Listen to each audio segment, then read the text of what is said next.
Halo semuanya, welcome back to Miss Rupiah Kelas YouTube channel.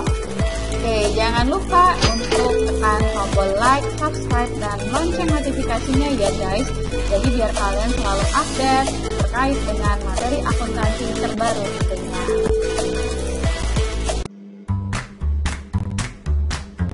Kira-kira materi apa yang akan kita pelajari untuk kali ini?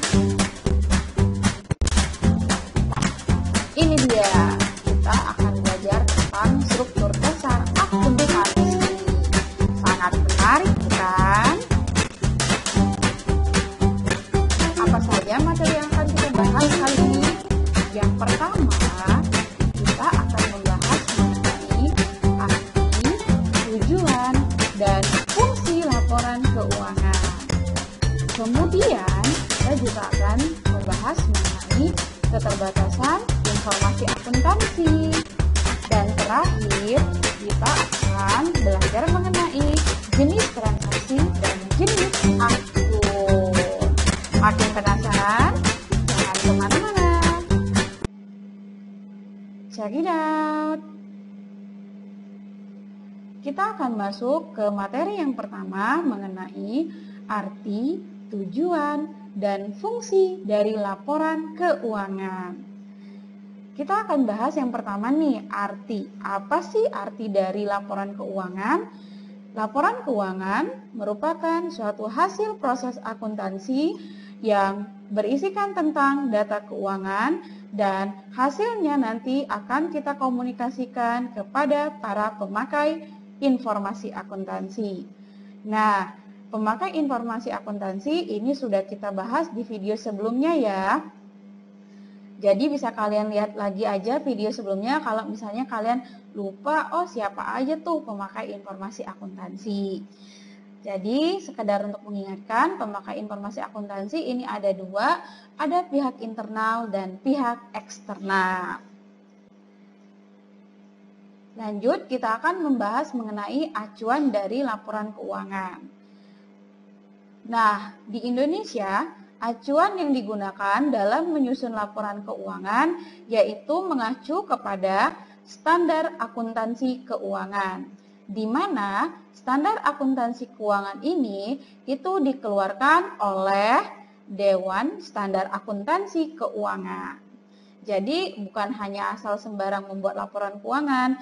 Laporan keuangan ini ada acuan bakunya dan sesuai dengan SAK yang berlaku.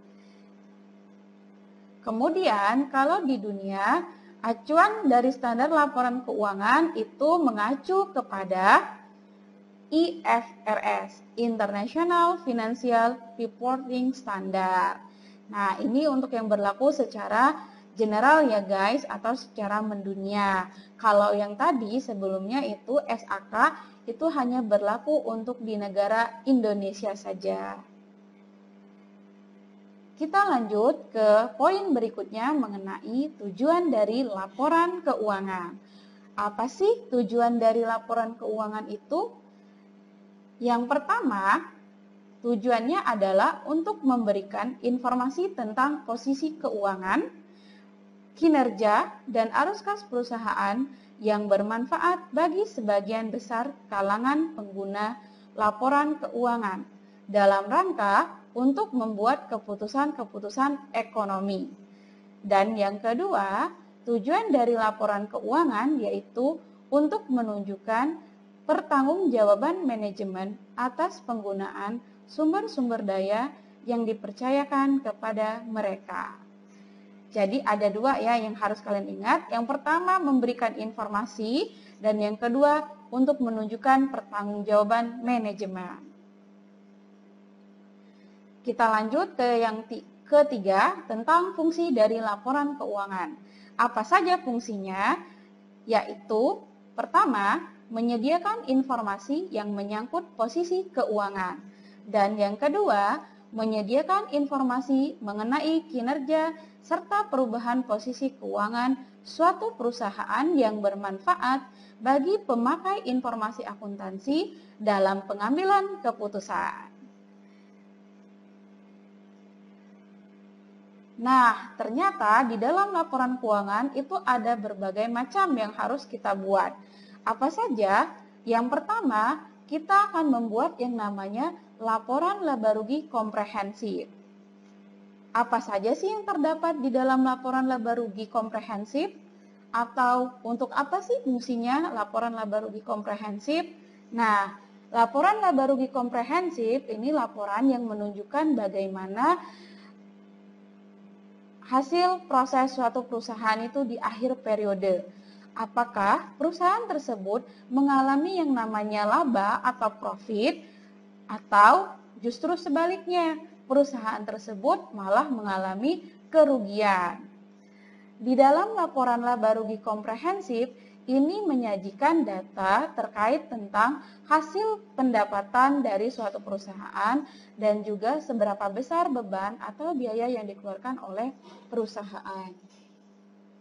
Kemudian, laporan keuangan berikutnya ada laporan perubahan ekuitas atau yang lebih dikenal dengan laporan perubahan modal, di mana laporan perubahan ekuitas ini menunjukkan terkait dengan perubahan modal di akhir periode. Apakah modal perusahaan tersebut mengalami penambahan atau mengalami penurunan? Kemudian yang ketiga, ada yang namanya laporan posisi keuangan. Nah, di sini laporan yang menunjukkan bagaimana posisi kekayaan dari suatu perusahaan di akhir periode yang terdiri dari aset, liabilitas, dan ekuitas. Lalu, yang keempat, ada laporan arus kas, di mana laporan ini menunjukkan terkait aktivitas penerimaan atau pengeluaran kas yang dilakukan oleh suatu perusahaan dalam satu periode akuntansi. Dan terakhir, ada catatan atas laporan keuangan. Nah guys, laporan keuangan ini mulai dari laporan laba rugi komprehensif, laporan perubahan ekuitas, laporan posisi keuangan, dan laporan arus kas, ini semuanya saling berkaitan dan saling berhubungan. Apakah kita bisa lebih dulu menyusun laporan posisi keuangan? Tentu saja tidak. Jadi yang harus kita lakukan adalah kita membuat laporan laba ruginya terlebih dahulu. Di situ, kalau misalnya perusahaan mengalami laba, maka otomatis di laporan perubahan ekuitas modal akhirnya itu bertambah. Tapi sebaliknya, jika di laporan laba rugi komprehensif itu perusahaan mengalami kerugian di akhir periode, maka di perubahan ekuitasnya jelas modal di akhir periode akan berkurang dari modal awal. Laporan posisi keuangan juga akan terpengaruh. Kalau misalnya modalnya mengalami penambahan, maka di laporan posisi keuangan, ekuitas atau modal akhirnya pun akan semakin naik. Dan juga sebaliknya. Nah, untuk laporan arus kas, ini hanya terdiri dari beberapa aktivitas saja. Yang berkaitan itu hanya laporan laba rugi komprehensif, perubahan ekuitas, dan laporan posisi keuangan. Kalau laporan arus kas itu kita lebih memantau bagaimana aktivitas-aktivitas perusahaan dalam melakukan pengelolaan dananya untuk kegiatan operasi perusahaan. Seperti itu ya guys untuk laporan keuangan.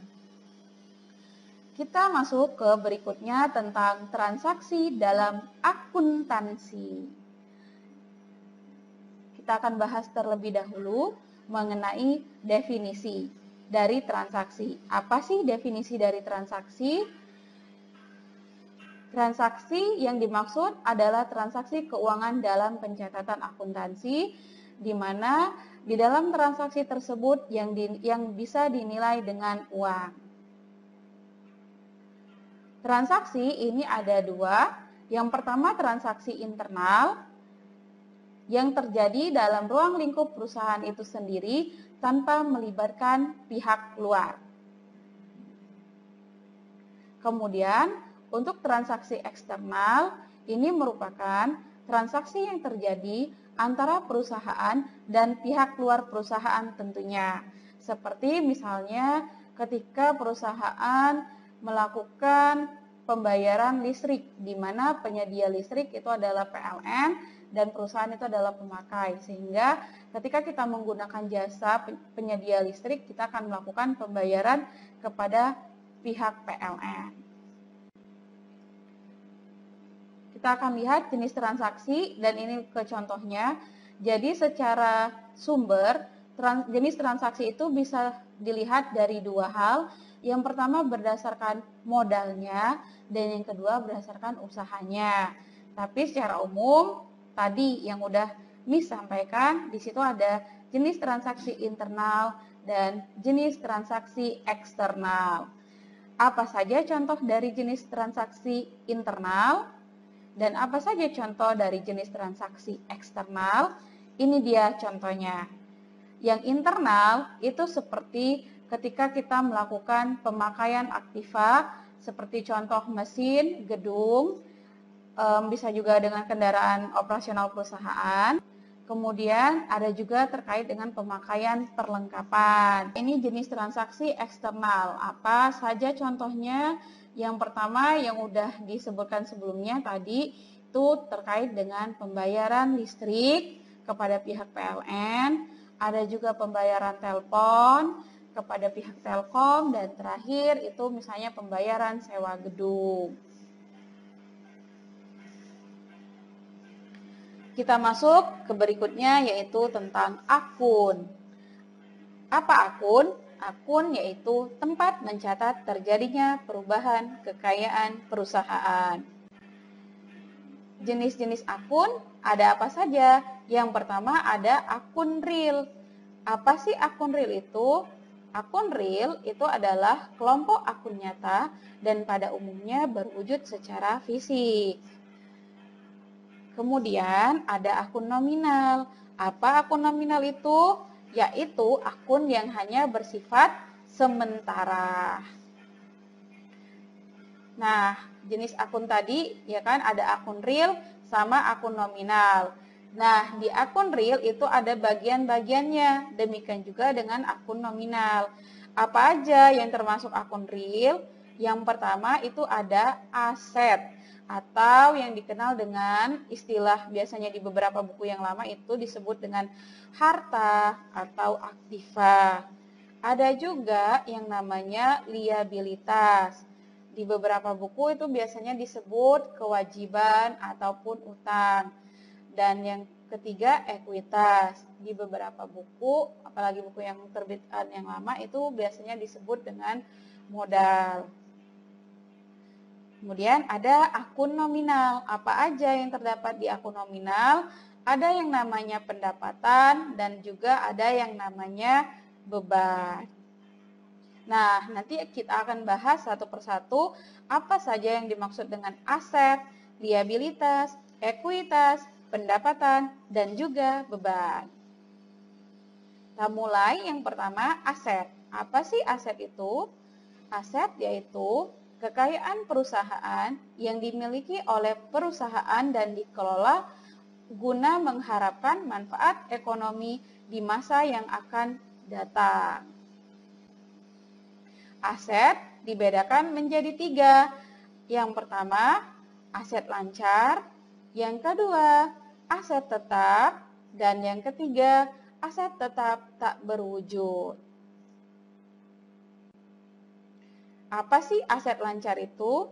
Aset lancar yaitu aset yang sangat mudah dilikuidasi atau diuangkan.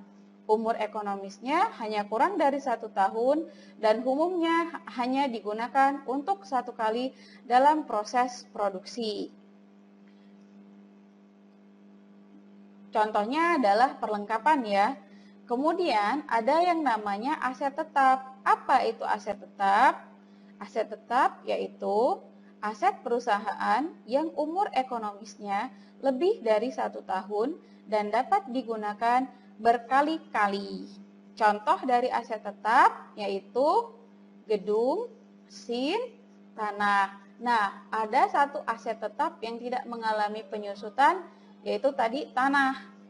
Ketiga, kita bahas tentang aset tetap tak berwujud, yaitu aset perusahaan yang tidak tampak wujudnya tetapi memiliki nilai ekonomis dalam jangka waktu panjang. Contohnya seperti goodwill, franchise, hak cipta, dan hak paten. Nanti akan kita bahas lebih detail untuk di video berikutnya. Kita lanjut yang ke berikutnya, yaitu liabilitas. Apa itu liabilitas? Liabilitas yaitu suatu tanggung jawab atau kewajiban yang dilakukan oleh perusahaan dalam mencapai tujuan operasional perusahaan. Jadi ini tanggung jawab atau kewajiban. Kalau misalnya yang kalian lebih kenal itu dengan istilah utang. Jadi utang memang harus dibayar. Bisa nggak kita nggak ada liabilitas atau utang dalam perusahaan? Bisa kalau perusahaan tersebut memiliki modal ataupun kekayaan yang sangat besar. Liabilitas terdiri dari dua. Yang pertama, liabilitas jangka pendek, dan yang kedua, liabilitas jangka panjang. Kita akan kupas satu persatu. Liabilitas jangka pendek apa? Jawabannya adalah liabilitas jangka pendek yaitu kewajiban yang harus segera dilunasi paling lambat dalam satu periode akuntansi. Berapa sih satu periode akuntansi itu? Biasanya satu periode akuntansi itu 1 tahun, tetapi bergantung juga dengan kebijakan perusahaan. Karena satu periode akuntansi itu sebenarnya banyak jangka waktunya. Ada yang lebih pendek lagi, kurang dari 1 tahun, yaitu bisa per termin 3 bulan ataupun 6 bulan. Bisa nggak satu periode akuntansinya lebih dari 1 tahun? Sebenarnya bisa, tapi jarang. Jadi yang paling umum digunakan satu periode akuntansi itu yang harus kalian ingat yaitu 1 tahun. Biasanya dimulai dari Januari dan diakhiri di bulan Desember. Kita lanjut, berikutnya liabilitas jangka panjang, yaitu kewajiban yang waktu pelunasannya lebih dari 1 periode akuntansi, artinya lebih dari 1 tahun, bisa 5 tahun, bisa 10 tahun, 15 tahun, dan seterusnya. Tapi biasanya sih maksimal itu paling lama 20 tahun ya, karena kalau lebih dari 20 tahun, si kreditur atau si peminjam ini mereka akan rugi, modalnya nggak balik-balik tuh. Kita lanjut ketiga tentang ekuitas. Apa sih ekuitas itu? Ekuitas itu adalah total aset dikurang dengan liabilitas. Jadi berapa besar aset suatu perusahaan, kita kurangkan dengan jumlah besarnya liabilitas di perusahaan tersebut, maka itulah ekuitas yang tersisa atau yang dimiliki oleh perusahaan. Kemudian pendapatan. Apa sih pendapatan itu? Pendapatan yaitu sesuatu yang diperoleh dari kegiatan perusahaan dalam suatu periode tertentu, baik dari kegiatan utama perusahaan maupun dari kegiatan lain. Artinya pendapatan ini merupakan suatu hasil yang diterima oleh perusahaan terkait dari penerimaan penjualan dari produk yang mereka produksi. Itu yang namanya pendapatan. Jadi kalau misalnya kalian buka usaha bakso tuh, baksonya laku terjual, nah uang yang kalian terima dari penjualan bakso itulah yang dikatakan pendapatan.